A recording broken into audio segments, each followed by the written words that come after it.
तुलसी बाबा कहते कि आपके चरणों के अलावा मेरी गति और है ही कहाँ, कहाँ जाएं उसके अलावा। इन चरणों का ही तो विश्वास है। चरण क्या है ठाकुर जी के? चरण नाव है, नौका है। चरण रूपी नौका में बैठ करके भव सागर पार उतरा जा सकता है। तुलसी, सूर, मीरा, जितने भी भगवान के भक्त हुए सबने ठाकुर जी के चरणों की महिमा गाई, क्योंकि उन चरणों की कृपा से ही तो सब प्राप्त होता है। उन चरणों से ही सब प्राप्त होता है। और तो और ठाकुर जी को खुद अपने चरण इतने प्रिय हैं, उन पे ठाकुर जी रीझ जाते हैं। आहा, इतने सुंदर कोमल चरण किसके हैं? तो बाल स्वरूप में पल्ले में पड़े पड़े चरणों को, अपने चरणों के अंगूठे को अपने मुख में डाल लेते हैं। ठाकुर जी खुद बलिहार हो रहे हैं अपने चरणों के ऊपर, अपने स्वरूप के ऊपर। ठाकुर जी आए, देखा खंबे में अपना प्रतिबिंब देखा। मैया के घर में 84 खंबे थे, सब चमकदार, ऐसे कि चेहरा देख लो। ठाकुर जी देखे और देख करके एकदम बावरे हो गए। आहा, कितना सुंदर बालक है ये, कौन है ये? भागे भागे मैया को बुला के लाए। मैया, हमारे घर में एक बड़ो सुंदर बालक आयो, बड़ो मलूक बालक आयो है, कितनो बढ़िया रूप है वाको। तो मैया आई, कहाँ दिखा? बोले देख मैया, ये ठाड़ो खंबा में दिख रहे हो। अरे ये भी अपनी मैया को बुला लायो, देखो मैया कितनो सुंदर, कितनो प्यारो।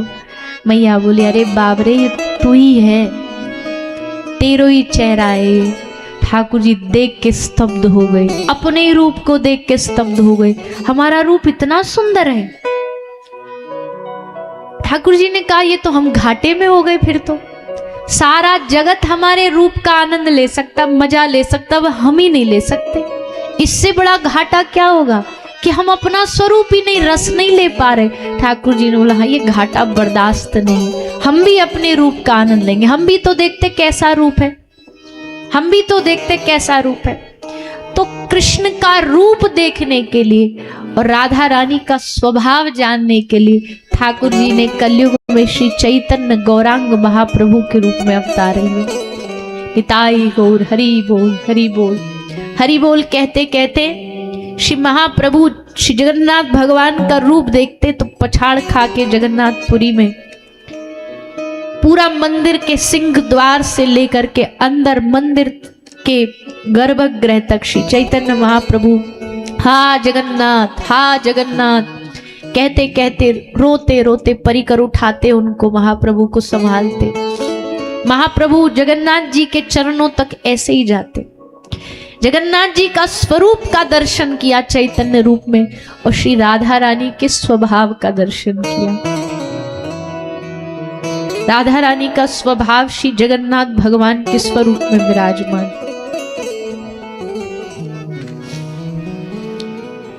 जगन्नाथ जी ऐसे ही जगन्नाथ नहीं बन गए। जगन्नाथ जी ऐसे ही उनका स्वरूप ऐसा अद्भुत नहीं बन गया। किशोरी जी की कृपा ने ऐसा बनाया, किशोरी जी के लीला ने उनको ऐसा बनाया। प्रसंग आता है कि कृष्ण तो आगे ब्रज छोड़ करके, पर ब्रज छूटा नहीं कृष्ण से कभी, ना ब्रज से कभी कृष्ण छूटा। कई बार आधी रात को रुक्मणी आदि जितनी भगवान की पटरानी थी सब देखती थी। सोते सोते ठाकुर जी सैया पर पड़े पड़े बोल रहे हैं राधा, हे किशोरी, हे स्वामिनी। रुक्मणी जी बड़ी समर्पित हैं। रुक्मणी जी कृष्ण को तो प्रेम करती हैं, पर जब श्री राधा रानी को उन्होंने कुरुक्षेत्र में देखा ना रुक्मणी जी ने, उसके बाद कृष्ण से ज्यादा रुक्मणी जी राधा रानी की भक्त बन गई, उनके प्रेम में डूब गई। प्रेम में ईर्ष्या नहीं होती। अब तक पता नहीं है रानियों को कि श्री राधा रानी, राधा का नाम जो कृष्ण लेते ये कौन है। एक दिन रोहिणी मैया को अपने पास बिठाया। माँ, आप तो कृष्ण के साथ ब्रज में रही हो, आपको तो पता है, तो आपको जरूर मालूम होगा कि ये राधा कौन थी। रोहिणी मैया ने कहा, पता तो है, बता भी सकती हूँ जो मुझसे बन पड़ेगा अपनी वाणी में, पर मैं एक बात जानती हूँ, अगर मैंने कौन थी श्री राधा रानी, उनकी लीला, उनका मिलन, उनका विरह तुमको बताया और उसको कृष्ण ने सुन लिया तो अनर्थ हो जाएगा। पत्नियां बोली, अभी सही समय है, प्रभु महासभा में बैठे, सुधर्मा सभा में, तो इतनी दूर थोड़ी आवाज जाएगी आपकी बोलने की। रोहिणी मैया ने कहा, अरे बावरी, राधा नाम इतना मीठा है, इतना प्यारा है, और कृष्ण को इतना प्यारा है कि तुम सुधर्मा सभा की बात करती हो। कोई दूसरे ब्रह्मांड में भी राधा बोलेगा ना तो कन्हैया उसके पास, उसके पीछे पीछे दौड़ा चला जाएगा। इसके कान खड़े हो जाएंगे राधा नाम सुनकर के कि किसने मेरी स्वामिनी जी का नाम लिया। बोली, कोई बात नहीं, चिंता ना करो, आप वो हम पर छोड़ दो, आप बस सुनाओ हमको राधा रानी कौन थी। द्वारपाल खड़े कर देंगी। बोले, कन्हैया द्वारपालों से नहीं रुकेगा, तो बोले उनकी बहन सुभद्रा को खड़ा कर देंगी कि तू बाहर दरवाजे पर खड़ी हो जा, कन्हैया आए तो रोक देना। दरवाजा बंद कर दिया गया एकदम, क्योंकि कृष्ण चरित्र खुले मैदानों में बोला जा सकता है, पर राधा रानी का चरित्र भीड़ का विषय नहीं है। राधा रानी की लीला प्रेम का विषय है, अधिकारी हर कोई नहीं हो सकता। इसलिए गुप्त रूप में दरवाजा बंद करके रानियों को श्री रोहिणी मैया ने श्री राधा रानी की लीला सुनाना शुरू किया। कहा, रानियों, ब्रज में एक बड़ा सुंदर सा गांव था, गांव है जिसका नाम है वृषभानुपुर, और उस वृषभानुपुर में माँ कीर्ति के घर में, वृषभानु जी के घर में एक लाली प्रकट हुई, यमुना जी की गोद में बहती बहती श्री वृषभानु जी को प्राप्त हुई। नाम था उसका राधा। जैसे राधा बोला, सुधर्मा सभा में बड़ी महत्वपूर्ण कोई जानकारी बांटी जा रही थी, कृष्ण वहीं बैठे थे। जैसे राधा बोला रोहिणी मैया ने, तो ठाकुर जी के शरीर का एक एक रुआ खड़ा हो गया। किसी ने राधा बोला इस द्वारिका में, कहां से आवाज आ रही है? रोंगटे खड़े होने लगे, शरीर रोमांचित होने लगा। दाऊ दादा वहीं बैठे थे, देख रहे कि कुछ हो रहा है कृष्ण को। बलराम जी ने हाथ भी पकड़ा, क्या हुआ? दादा कोई किशोरी जी का नाम ले रहा, पर यहां कौन जानता है उनको, कोई उनके नाम से परिचित नहीं है। ठाकुर जी कहते, पर मुझे पता है, कहीं कुछ बोला जा रहा है, कहीं कुछ सुनाया जा रहा है। बलराम जी ने कहा, संभालो, पूरी सभा बैठी है, देख रही है, क्या बोलेगी। आंख से आंसू झर रहे हैं। द्वारिका का राजा रोता हुआ अच्छा नहीं लगता, लेकिन जैसे जैसे रोहिणी मैया श्री राधा रानी का चरित्र सुनाती गई, ठाकुर जी का धैर्य टूट गया। उठे, सभा छोड़ करके भागे, दौड़े। बलराम जी भी पीछे पीछे उनको संभालने भागे। भागते भागते दोनों द्वार पर जाकर के खड़े हो गए। सुभद्रा मैया ने कहा, आप अंदर नहीं जा सकते हैं, हमें इसलिए खड़ा किया गया कि आपको भीतर प्रवेश न मिल जाए। ठाकुर जी ने कहा, कोई बात नहीं, अंदर नहीं जाएंगे, पर यहाँ तो कान लगा के सुन सकते हैं। हमारी किशोरी जी की लीला बोली जा रही है, क्या हम वो नहीं सुन सकते? तो कृष्ण, बलराम जी, सुभद्रा जी तीनों कान लगा करके श्री राधा रानी का चरित्र सुनने लग गए। रोहिणी मैया सुनाती सुनाती जब राधा रानी की विरह की कथा सुनाने लगी, कृष्ण के जाने के बाद श्री राधा रानी की जो दशा हुई वो लीला सुनाने लगी, तो सुन करके कृष्ण जो पंच भौतिकों जो काल के क्रम के सबसे परे है, जिनका शरीर काल क्रम से परे है, लेकिन आज श्री राधा रानी का विरह सुन करके जैसे कितना भी कठोर लोहा हो ताप से पिघल ही जाता है, वैसे श्री राधा रानी के चरित्र को सुन के भगवान श्री कृष्ण का शरीर गलने लगा। शरीर, आंख, हाथ, पैर सब गलने लग गए। बलराम जी का शरीर गलने लग गया, सुभद्रा जी का शरीर गलने लग गया। ऐसा लीला वर्णन रोहिणी मैया ने किया। उसी समय देवर्षि नारद जी द्वारिका आए भगवान का दर्शन करने। दरवाजे पर देखा, तीनों कान लगा के खड़े हैं, आधा शरीर पिघल चुका है, आंखें विशाल बन चुकी हैं, हाथ अंदर धंस चुके हैं, चरण अंदर धंस चुके हैं। नारद जी ने जोर से आवाज लगाई, रोक दो, बंद कर दो, इस चरित्र को आगे मत बोलो, नहीं तो कृष्ण का अस्तित्व नहीं रहेगा, कृष्ण गल जाएंगे। किसके प्रेम में? श्री राधा रानी के प्रेम में, श्री राधा रानी के विरह में। ऐसा विरह का ताप आज भी जगन्नाथ प्रभु जिस रूप में विराजमान है ना, ये श्री राधा रानी के विरह का स्वरूप है। उनकी उस लीला का स्वरूप है कि जहां किशोरी जी का चरित्र कान में गया तो वो भगवान भी पिघल गया। ऐसा श्री राधा रानी का लीला चरित्र है। कौन बोल सकता है इसे? कौन कह सकता है इसे? किसी में सामर्थ्य नहीं है। उस प्रेम को जानने के लिए, उस राधा रानी के स्वभाव को जानने के लिए और कृष्ण के रूप को जानने के लिए श्री चैतन्य महाप्रभु कलिकाल में प्रकट हुए। श्री गौरांग महाप्रभु ने उस प्रेम का अनुभव किया, उस विरह का एहसास किया। हरि हरि कहे प्रभु गमन करीला, कृष्ण बोली उठी व्याघ्र नाची ते लागेला। महाप्रभु जब हरि बोल कहते तो जमीन से कई कई फिट उछल जाते। हरि बोल बोलते बोलते शरीर रोमांच में भर जाता। तो ऐसा स्वरूप भगवान का और ऐसा श्री किशोरी जी का स्वभाव, उस स्वरूप को जानने के लिए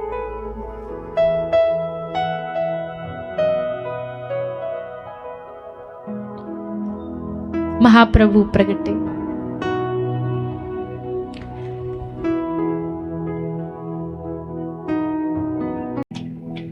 तो बात शुरू हुई कहां से? ठाकुर जी के स्वरूप से। ठाकुर जी का स्वरूप, उस स्वरूप के रूप माधुरी पर भगवान आकर्षित, भगवान के चरणों से बात आरंभ हुई। चरणों से ही शुरू और चरणों पर ही विश्राम, यही भक्त का जीवन है। तो वही ठाकुर जी आज अपने स्वरूप से सबको आकर्षित, मोहित करने के लिए ब्रज की नगरी में, गोकुल की नगरी में प्रकट हुए। आनंद उत्सव मनाया गया। सब लोगों ने ठाकुर जी का उत्सव मनाया, सबने खूब आनंद लिया। उसके बाद श्री सुखदेव जी भगवान की लीलाओं का स्मरण करा रहे हैं। कैसे भगवान पूतना का उद्धार करते हैं। पूतना आती है, भगवान उस अविद्या का नाश करते हैं। भगवान तृणावर्त सक्टासुर सबका कल्याण करते, कृपा करते हैं। क्योंकि अब समय कम है और कथा बहुत शेष है, पर प्रणाम करते हैं। सब दैत्यों पर कल्याण करते हुए, कृपा करते हुए भगवान का श्री गर्गर महर्षि ने नामकरण किया। भगवान ने अपनी लीला शुरू करी। गोपियों को आनंद देने के लिए भगवान गोपियों के न्योते पर उनके घर जाने लग गए। न्योता ना भी हो, इनको न्योते की भी जरूरत नहीं होती। वैसे बिना न्योते के भी ये पहुंच जाते हैं, बिना निमंत्रण के भी पहुंच जाते हैं। कोई गोपी अपने घर में बस बैठे बैठे इनका ध्यान भर कर ले, ठाकुर जी कहते चलो कल इनके घर जाएंगे, कल इनके घर लीला करेंगे। तो भगवान रोज एक अपनी सुबह डायरी में लिस्ट बना लेते थे कि आज इसके घर जाना है, आज इन्हें इन पर कृपा करनी है। सब पर कृपा करते ठाकुर जी।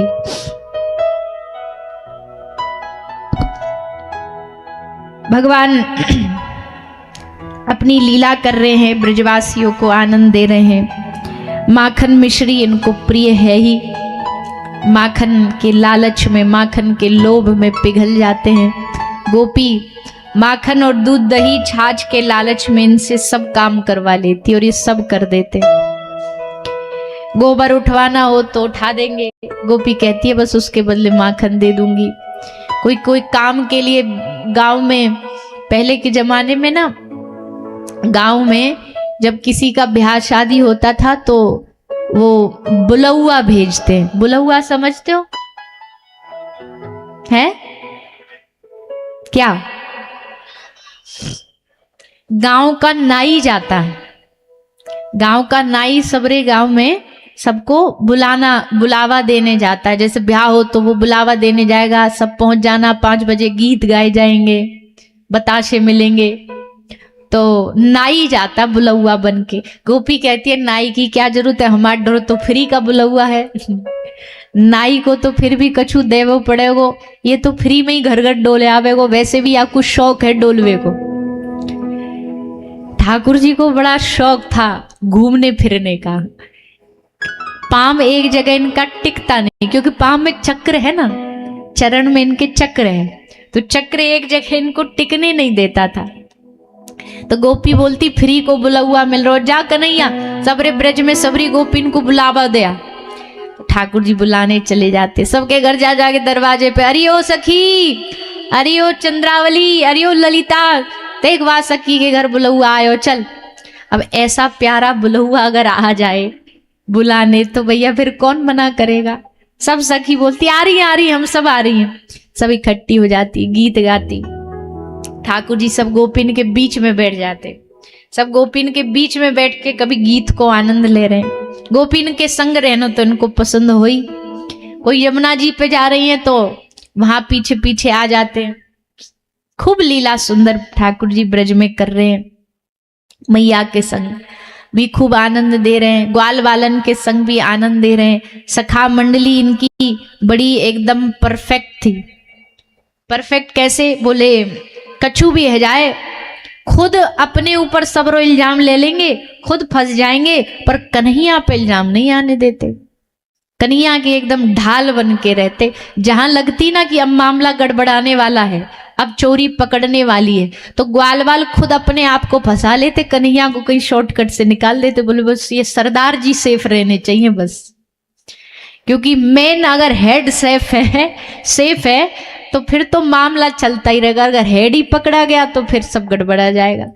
तो कन्हैया को निकाल देते, बोले लाला तू निकल जा, हम अपने आप संभाल लेंगे, हम पकड़े जाएंगे गोपी के हाथ। और ठाकुर जी की मंडली में भगवान ने बड़ी चतुराई से हर एक गोपी के घर से एक ग्वाला जरूर लिया। हर एक गोपी के घर से, चाहे किसी का बेटा, चाहे किसी का देवर, चाहे किसी का जेठ, कई के तो ससुर जी भी मंडली में शामिल थे। तो क्यों लिए एक एक घर से? बोले मान लो कभी चोरी करते पकड़े गए और उनने देखी कि यार चोरी में तो हमारे ससुर जी, हमारे देवर जी, हमारा पति भी शामिल है, तो मजबूरन फिर उनको बात दबानी पड़ेगी, नहीं तो घर की इज्जत उछलेगी, घर का आदमी उसकी बेइज्जती हो जाएगी। तो बड़ी समझदारी से एक एक कैंडिडेट हर घर से चुना गया।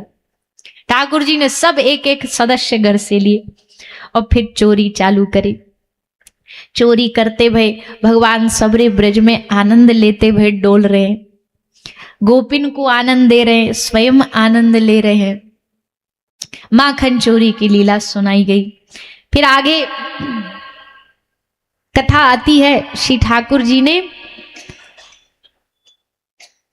मन बनाया कि हम अपने मैया को अपने मुख में ब्रह्मांड दिखाए। तो उसकी 2 कथाएं, एक कथा तो सब जानते हैं माटी खाई, और फिर मैया ने मुंह खुलवाया तो वह मुख में दर्शन हुए मैया को। एक तो ये है। एक भाव ये है कि एक बार ठाकुर जी मैया गोदी में सो रहे और भगवान गोदी में खूब दूध पी रहे। दूध पी रहे मैया को थोड़ी बहुत बालक दूध पीवे के बाद अपने आप बंद रह जाए, पर आज ठाकुर जी तो पिए ही जा रहे, पिए ही जा रहे, पिए ही जा रहे। मैया कह रही है तेरे पेट में का सबरो ब्रह्मांड बैठो है। ठाकुर जी बोले हाँ मैया सही पकड़ी है एकदम। अब दूध इसलिए भी ज्यादा पीनो पड़े क्योंकि यूनिवर्सल सप्लाई है। सबरो ब्रह्मांड हमारे पेट में बैठो मैया, तू मेरे अकेले को पेट ना भर रही, सबरे ब्रह्मांड को अकेले तू पेट भर रही है। मैया बोली कितनों पिएगो, तेरे पेट में का ब्रह्मांड बैठो दिखा मोड़ो। ठाकुर जी बोले ले मैया देख ही ले आज तू। सो ठाकुर जी ने अपना मुंह खोलो और मैया ने देखी कि मुख में सारे ब्रह्मांड का मैया को दर्शन हो गया।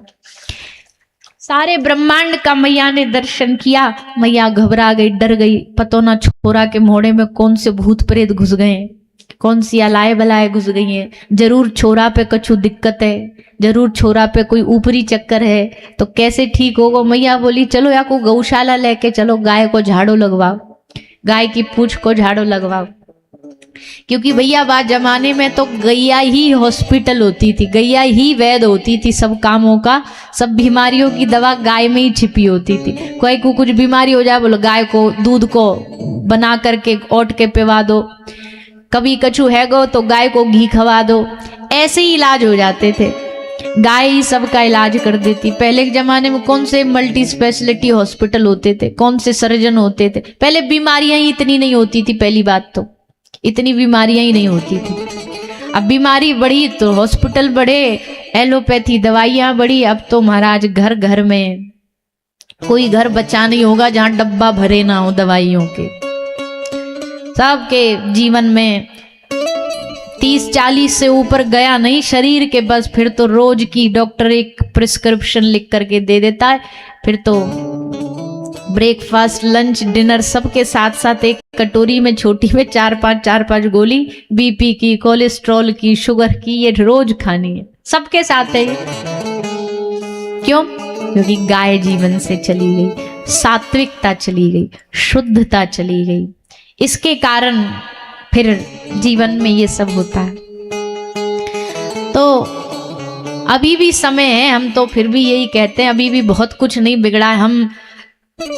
हम भारतीयों की आदत है कि हम जागते हैं और तब जागते हैं जब सब कुछ खत्म होने की कगार पे होता। आज देखो, आज गाय के उपले अमेज़न पे बिक रहे हैं पैसा में, उपले कंडा। और क्या बताएं, पत्तलें, जो पत्तलें होती हैं जिन पे हमारे सदियों से भंडारा खाते आए, हम पूरी सब्जी जिन पत्तलों पर खाते हुए आए हैं, आज वो पत्तलें ऑर्गेनिक नाम से बिक रही हैं। बड़े जितने भी बड़े प्लेटफॉर्म हैं इन पे महंगे दामों पे बोले क्या है, ऑर्गेनिक यूटेंसिल, ऑर्गेनिक बर्तन। अब बताओ, पत्तल जो भारत ने खाना ही पत्तलों पे सीखा, आज वो भारत ऑर्गेनिक के नाम पर इन चीजों को खरीद रहा है। मतलब वही चीज है घुमा फिरा के जिनका हम उपयोग करते थे। ऑर्गेनिक कपड़े आ गए, उसमें क्या है, वही अपने शुद्ध जो पुराने जमाने में गांधी जी चलाते थे ना, तो वही वाला सिस्टम है। सूती कपड़ा है वो आ गया वापस। और सारी जो आज मतलब समय ऐसा बदल रहा है, जो चीजें लोगों ने छोड़ी वही चीज अब वापस आ गई। आप बाजार, आप तो बंबई जैसे शहर में रहते हो, आपसे बढ़िया कौन जानता होगा। आप बाजार में मार्केट में एक फल ले आओ, कोई भी फल लेने जाओ, जिस दाम में मिलेगा उसी फल पे एक और टैग लगा दो ऑर्गेनिक, उसके अपने आप तुरंत दाम डबल हो जाएंगे। भारतीयों को ऑर्गेनिक नाम से ठगा जा रहा है, जबकि भारत का तो रग रग ऑर्गेनिक हुआ करता था। खेती ऑर्गेनिक, खाना ऑर्गेनिक, पीना सोना सब ऑर्गेनिक होता था, और सबने छोड़ा पहले। अब धीरे धीरे जब दिखा कि भैया अब तो शरीर खराब हो रहे हैं, घुटने खराब हो रहे हैं, लिवर खराब हो रहे हैं, अब घूम फिर करके लौट के बुद्धू। अभी तो और आना पड़ेगा, आना पड़ेगा, कोई रास्ता नहीं बचा कुछ भी। तो भैया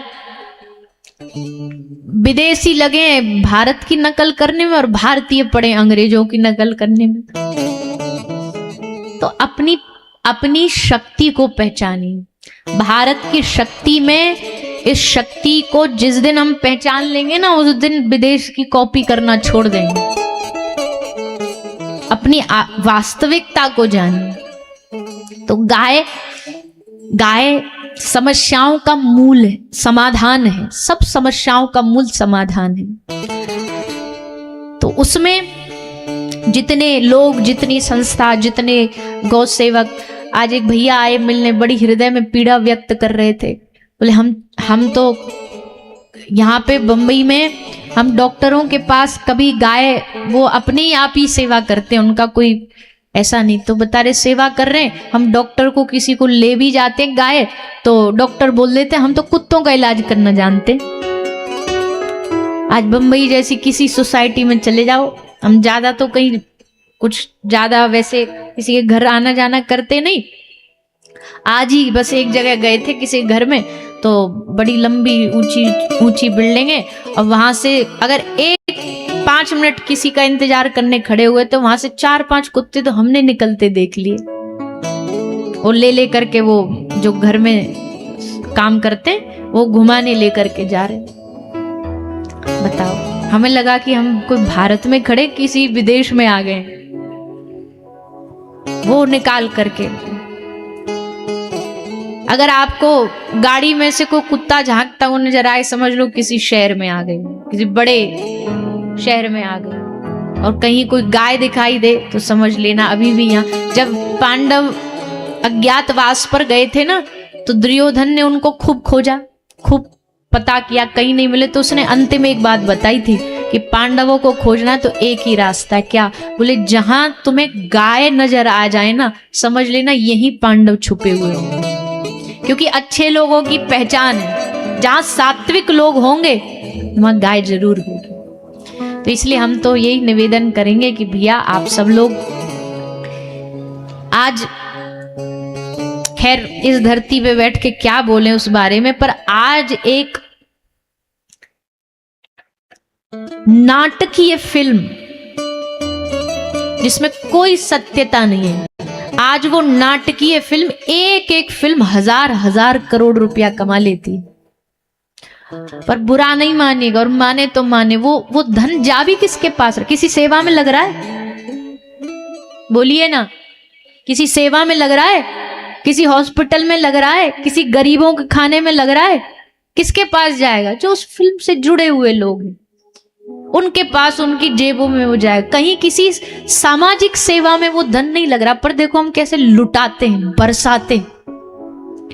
और जब कोई दूसरा हमारे जैसा आदमी कोई कोशिश करे कि भाई चलो हम सेवा कर लेते हैं, हम एक अस्पताल बना लेते, तो यहाँ फिर आकर के सब लोग अपना अपना झंडा लेके खड़े हो जाते, बोले तो धंधा करते हैं, ये तो पैसा कमाते हैं, इससे पैसा कमाने का जरिया है इनका ये। तब हमें पैसा कमाना याद आ जाता है, वहां हमें याद नहीं आ रहा, असत्य चीज पे याद नहीं आता। खैर हम तो इतना ही कहेंगे। पहली बात तो अपने लिए नहीं कह रहे, इस समाज में बहुत अच्छे लोग हैं, बहुत अच्छी सेवा लोग कर रहे हैं, कोई किसी के लिए, कोई किसी के लिए। कम से कम आप उनके लिए संवेदना रखिए। आप धन से मदद नहीं कर सकते, आप ये भी भाव रखेंगे ना कि चलो इस व्यक्ति ने कदम तो बढ़ाया। एक अकेला आदमी भी अगर किसी गौ माता की सेवा के लिए कदम बढ़ा रहा ना, तो उसके चरण छूने चाहिए। वो व्यक्ति आज इसलिए दुखी था कि यहाँ पर कोई ट्रीटमेंट की कोई व्यवस्था नहीं, डॉक्टर को पैसा भी दे तो भी इलाज नहीं कर रहे, अस्पताल तो है ही नहीं, है तो क्लिनिक है कुत्ते बिल्ली इनके लिए। तो हमने तो यही कहा भैया जो हमसे बन पड़े बता देना, हमारे अस्पताल के डॉक्टर का नंबर ले लो, कहीं कुछ लगे तो हम जो मदद कर सकते हैं वो करेंगे। पर कहने का भाव है कि भैया समाज को अच्छे लोगों की आवश्यकता है, समाज को दया भाव की आवश्यकता है, समाज को आगे बढ़ करके गौ माता की रक्षा करने की आवश्यकता है। एकजुट होके, एकता के साथ। आज दूसरे धर्म के लोग अपने अपने धर्म के प्रति इतने समर्पित होते हैं, हमें भी अपने धर्म के लिए, चाहे वो किसी भी प्रकार हो, गौ सेवा के प्रति हो, अपनी पहचान के प्रति हो, तिलक हो, कंठी हो, वेशभूषा हो, इनके प्रति समर्पित होना पड़ेगा। नहीं तो दूसरे लोग, ऐसे ही तो देश गुलाम बना था। कैसे गुलाम बना ये भारत देश? अंग्रेज आए, उनको पता था यहाँ एक ही नीति काम करेगी, फूट डालो राज करो, डिवाइड एंड रूल। तो फूट कैसे डालेंगे? बोले यहाँ तो सब किसान रहते, किसानों की मूल क्या है? बैल, इसको काटना शुरू करो। और उन अंग्रेजों ने यहाँ आकर के भारत में कत्ल खाने चालू करे। भारत में कत्ल खाना नाम भी शोभा नहीं देता, क्योंकि ये भारत वो देश है जहां पर सुबह सुबह हम छत पर दाना डालने जाते हैं कि कोई पक्षी भूखा ना रह जाए, मटकी में पानी भर देते हैं कि कोई राह चलता हुआ पक्षी उड़ के जाए तो पानी पी ले। इस देश में कत्ल खाने, पशु की हत्या, जीवों की हत्या,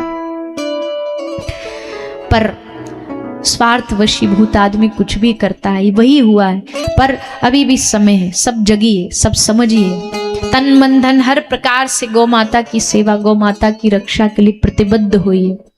कृष्ण की प्रिया, कृष्ण की आराध्या, उनकी हम भी आराधना करें, हम भी उनकी सेवा करें।